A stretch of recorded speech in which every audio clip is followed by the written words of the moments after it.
ਤੇ ਮਾਵਾਂ ਦੇ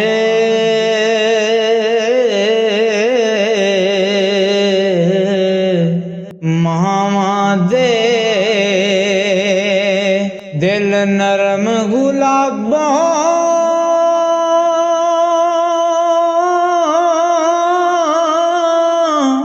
ਕਦੇ ਨਾ ਸਹਿਣ ਜੁਦਾਈ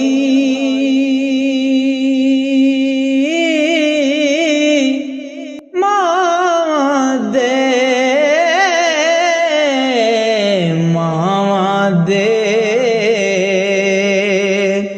ਦਿਲ ਨਰਮ ਗੁਲਾਬਾਂ ਤੇ ਕਦੇ ਨਾ ਸਹਿਣ ਜੁਦਾਈ ਉਹ ਪੁੱਤਰਾਂ ਦੇ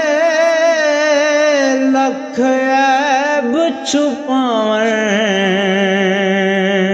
ਤੇ ਕਦੇ ਨਾ ਕਰਨ ਬੁਰਾਈ ਪੁੱਤਰਾਂ ਦੇ ਲੱਖ ਐਬ ਛੁਪਾਵਣ ਤੇ ਕਦੇ